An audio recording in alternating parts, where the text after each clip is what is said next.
റഷ്യയിൽ നിന്നും എണ്ണ വാങ്ങുന്നതുമായി ബന്ധപ്പെട്ട് പടിഞ്ഞാറൻ രാജ്യങ്ങളിൽ നിന്നും നിരന്തരമായ വിമർശനങ്ങൾ നേരിടുന്ന ഇന്ത്യ സ്വന്തം നിലപാട് വ്യക്തമാക്കുന്നു. റഷ്യൻ വിദേശകാര്യമന്ത്രി സെർജി ലാവ്റോവിനൊപ്പം നടത്തിയ സംയുക്ത വാർത്താ സമ്മേളനത്തിൽ ഇന്ത്യൻ വിദേശകാര്യമന്ത്രി എസ് ജയശങ്കർ അമേരിക്കൻ വാദങ്ങളെ തള്ളിക്കളഞ്ഞു. റഷ്യൻ എണ്ണയുടെ ഏറ്റവും വലിയ ഉപഭോക്താക്കൾ ഇന്ത്യയല്ല, മറിച്ച് ചൈനയാണെന്ന് അദ്ദേഹം കണക്കുകൾ നിരത്തി വ്യക്തമാക്കി. അമേരിക്ക തീരുവ ചുമത്തിയതിന് പിന്നാലെയാണ് ജയശങ്കറുടെ ഈ ശക്തമായ പ്രതികരണവും ഉണ്ടായത്. ഇന്ത്യയുടെ റഷ്യൻ എണ്ണ ഇറക്കുമതി ആഗോള ഊർജ്ജ വിപണിയെ സ്ഥിരപ്പെടുത്താൻ സഹായിച്ചുവെന്നും അത് രാജ്യത്തിന്റെ താൽപര്യത്തിനനുസരിച്ചുള്ള നടപടിയാണെന്നും അദ്ദേഹം പറഞ്ഞു. റഷ്യൻ എണ്ണയുടെ മുൻനിര ഇറക്കുമതിക്കാർ ചൈനയാണെന്നും റഷ്യൻ LNGയുടെ പ്രധാന ഉപഭോക്താക്കൾ യൂറോപ്യൻ യൂണിയനാണെന്നും അദ്ദേഹം ചൂണ്ടിക്കാട്ടി. 2022 ശേഷം റഷ്യയുമായി വ്യാപാരത്തിൽ ഏറ്റവും വലിയ വർധനവ് വരുത്തിയ രാജ്യം പോലും ഇന്ത്യ അല്ലെന്നും അദ്ദേഹം പറഞ്ഞു.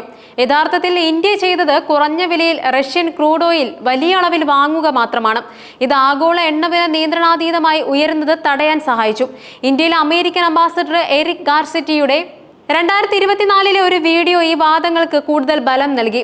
ഒരു വിലപരിധിയിൽ റഷ്യൻ എണ്ണ വാങ്ങാൻ ഞങ്ങൾ ആഗ്രഹിച്ചതുകൊണ്ടാണ് അവർ റഷ്യൻ എണ്ണ വാങ്ങിയതെന്നും ഗാർസെറ്റി പറഞ്ഞു.